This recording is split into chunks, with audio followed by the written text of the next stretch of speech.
Hey y'all, so today I'm going to be doing a spoiler-free review of the 3 books that are out of the Lunar Chronicles series. As most of you know, because this is a huge series on BookTube, this is a sci-fi dystopian series where each individual book is a retelling of a fairy tale. Book 1, Cinder, is a retelling of Cinderella. Book 2, Scarlet, is a retelling of Red Riding Hood. And Book 3, Cress, is a retelling of Rapunzel. And Book 4, which is coming out in November, is called Winter, and it is a retelling of Snow White. So each book in the series has a new main character, while still including the main characters from the previous books in the story. And all the books combine to tell an intriguing story about an evil queen and a large cast of characters who are working together to bring her down. The first thing that I really love about the series is the modernization. Each original tale's plot is really recognizable within each of the books, but it never feels like it's trying too hard to stay true to the source material.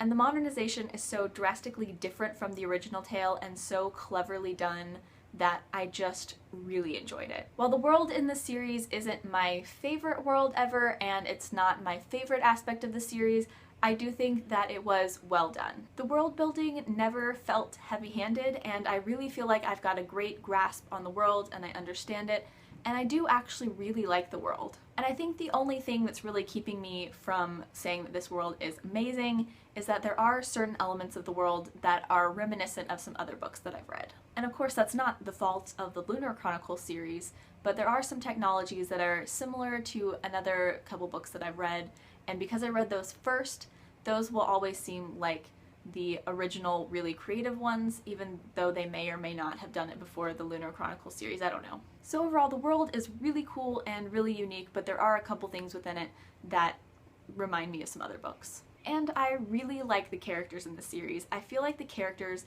have very distinct and very diverse personalities, which is sometimes hard to come by in books. And I sometimes find that when a book is focused around a girl, her romantic interest personality isn't quite as dynamic as hers, and that's not the case in the series. I mean, we're even introduced to a couple of the main male leads before we're even introduced to their romantic interests, who are the main characters in their respective books. And apart from just appreciating the way that these characters were crafted, I actually personally really like most of these characters. If I were to choose one favorite character in the series, I would probably have to go with Cinder.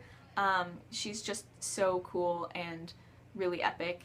And I think I would have to say that Captain Thorn would be my second favorite. I think he's hilarious and I just love all the scenes he's in. However, if I were going to pick one of the guys that I would like to date, it would definitely be Prince Kai. Because as much as I like Thorn, he's too much of a ladies' man for me. So yeah, the characters are really great. Now as far as the plot, I'm actually going to link you down below to a video I made, I think, last week that talks about my opinions on this, but I actually really like the overarching plot more than I like the plots within the individual books. And it's not that I don't like the individual plots within the books, I do, but I would say that the overarching plot is more of a 5-star out of 5, and the individual plots are typically more of a 4 stars out of 5. I did think that there were a couple spots within the series where it did hit a lull. Specifically, the beginning of Cress I felt like wasn't quite as intriguing, but overall this series is incredibly intriguing and very fast-paced and action-packed and super interesting. And like I said in one of my other videos, especially the last 150 pages of Cress. Like, the last 150 pages of Cress are just so epic. So I'm going to just quickly run through each of the books individually, tell you what rating I gave them, and kind of explain why. So I gave Cinder 9 stars out of 10, which translates to 4 stars out of 5 on Goodreads. Like I said, Cinder is my favorite character in the series, and I really liked how this book introduced her and introduced the world. However, I felt like the foreshadowing in this book was incredibly heavy. Now, that may not be a problem for you because, as I've mentioned in many videos and have shown in many videos, I tend to figure out plot twists pretty easily. I just have this great ability to figure it out and it spoils everything for me. However, I did think that the foreshadowing was pretty heavy-handed in this. It didn't really take away any enjoyment of the book for me. However, I do think that if the foreshadowing was less heavy-handed, it could have made the book a little bit more intriguing, and it would have made the reveal of the plot twist a little bit more exciting when it actually did happen. I gave Scarlet 8.5 stars out of 10. The reason that this one got slightly lower is because I didn't enjoy this one quite as much as I did with Cinder. I think this is partially because I'm not quite as big a fan of Scarlet as I am with Cinder, and I really enjoyed seeing Cinder's parts of the story more than I did with Scarlet's. However, I did really find this intriguing and interesting, and I liked the way that the two main storylines were woven together within this book because it was done really well. And I gave Cress 9.5 stars out of 10. This is definitely my favorite book in the series so far, even though the main character of this one is definitely my least favorite of all of the lead characters in the series so far. Like I said, I did feel like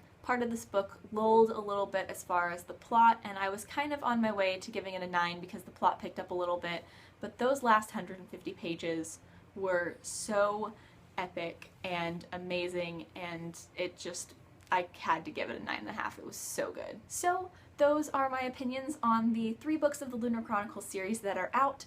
I obviously have not read Fairest yet. I think I'm going to hold off on that for a little while just to tide me over waiting for winter to come out because I am now super excited about that. Let me know down in the comments if you have read this series and what you think of it. Who is your favorite character in the series? Like I said, mine are definitely Cinder and Captain Thorn. Love them. As always, I will leave links down in the description to my blog, Twitter, and Goodreads. Please add me as a friend on Goodreads. I would love to be friends with all of you. Like, comment, subscribe, all that jazz. Thank you so much for watching.